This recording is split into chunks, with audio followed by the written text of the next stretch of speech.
విజయ్ దేవరకొండ రష్మిక పెళ్లి నిన్న జరిగింది. పెళ్లి జరగకముందే వేణుస్వామి చెప్పాడు వాళ్ళిద్దరూ పెళ్లి చేసుకుంటారు, వాళ్ళు ఎక్కువ కాలం కలిసి ఉంటారని. ఎందుకు ఇలాంటి కామెంట్స్ వేణుస్వామి?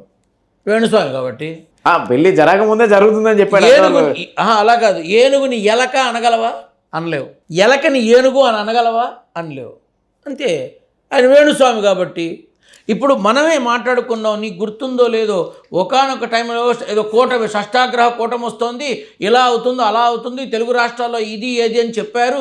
ఏం గురువు గారు ఏమిటి పరిస్థితి అని అడిగావు నన్ను. ఏం చెప్పాను నేను?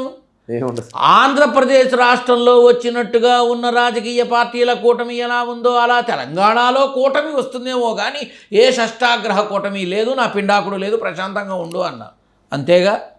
అలాగే ప్రభాసు, విజయ్ దేవరకొండ, సమంత ఈ ముగ్గురులో సూసైడ్ చేసుకునే అవకాశం ఉంటుంది, ఎవరో ఒకళ్ళిద్దరు పోతారు, అనుమానం లేదు అని అన్నాడు. అవునా? అలాగే మనం మాట్లాడుకున్నాం. 6 నెలలు కాదు 6 సంవత్సరాలైనా వాళ్ళకి ఆ కర్మ లేదు, పై ఎత్తు ఈ రకంగా వాళ్ళు రియాక్ట్ అవుతారు అని కూడా చెప్పా. ఎలా సంవత్సరం అయింది దగ్గర ఎలా ఉన్నారు?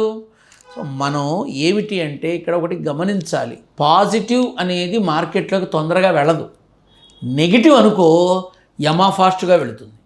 సో తొందరగానే నాకు డబ్బులు రావాలంటే కొంతమంది అలాంటి ఆలోచనలు చేస్తారేమో, అది నాకు తెలియదు కానీ బట్ ఆయన విధానం అదంతా ఒక విధానం, అది అంతే. దాని గురించి నేనేం మాట్లాడతా? అంటే ఆల్రెడీ దెబ్బపడిన వ్యక్తి, సినిమా ఇండస్ట్రీలో జాతకాలు చెప్పి దెబ్బపడి, సినిమా ఇండస్ట్రీలో రాజకీయ ఇండస్ట్రీలో అమ్మవారి పూజల విధానంలో దారుణాతి దారుణంగా ఎవరో కాదు, వాళ్ళు వీళ్ళు చెప్పడం కాదు, ఆయనే వచ్చి చెప్పారుగా చేతులు జోడించి, ఇక నేను ఎప్పుడూ చెప్పను అని. అవునా? చెప్పిన తర్వాత మళ్ళీ అదే విధానంలోకి వెళ్ళారు. ఎందుకంటే దట్ ఈజ్ ఓన్ ఎంప్లాయ్మెంట్, తన వృత్తి. అది ఎలా వదులుకుంటారు? తన వృత్తిలో తన జీవన విధానంలో వచ్చేవాళ్లతో మాట్లాడుతూనే ఉంటారు, అన్నీ బ్రహ్మాండంగా ఉంటూనే ఉంటాయి. ఇప్పుడు అదేదో ఆలయంలో ఆయన్ని తోసేశారని వీడియోలు పెట్టి నానా హంగామా చేశారు. వెళ్లకుండా మానాడా? చెయ్యకుండా మానాడా? ఇవన్నీ కాలగమనం, ఇవన్నీ జరుగుతూనే. తిట్టేవాడు తిడుతుంటాడు, పొగిడేవాడు పొగుడుతుంటాడు, జోబులు నింపుకునేవాడు జోబులు నింపుకుంటాడు, అంతే. ఈ మధ్య వాడెవడో పాపం, నా పేరు కూడా గుర్తుడు చదవు, నేనుట అదేంటి ముందు అపాయింట్మెంట్కి ఏమో ఇంత తీసుకొని తర్వాత 1,50,000 తీసుకొని పూజలు చేయిస్తావు రే పిచ్చ.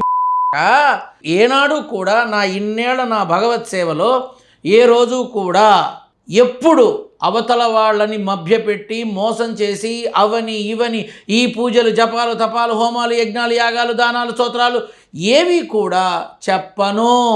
గుర్తుపెట్టుకోండి, చెప్పను. వాళ్ళకొచ్చిన కష్టానికి ఏ భగవత్ స్వరూపాన్ని పట్టుకుంటే ఆ సమస్య తీరిపోతుందో చెప్తాను. ఆ సమస్య తీరిపోయి నెమ్మదిగా నిదానంగా అడుగులు ముందుకు వేసిన వాళ్ళు కూడా ఉన్నారు. అలాగే అవకాశం లేని చోట అమ్మా కష్టకాలం ఇబ్బంది సమయం అవకాశం లేదని ఖరాఖండిగా చెప్తాను. అంతే తప్ప ఈ పూజలు చేయి బాగుంటుంది, ఆ జపం చేయి బాగుంటుందని నేను చెప్పను. నా ఇన్నేళ్ల జీవితంలో నా దగ్గరకు వచ్చి నన్ను అడిగిన వాళ్ళలో ఇప్పటిదాకా కేవలం 13 మాత్రమే నేను చేయించిన శుభక్రతువులు ఉన్నాయి. ఫలితం కూడా నరసింహుడి దయ వల్ల వచ్చింది, అంతే.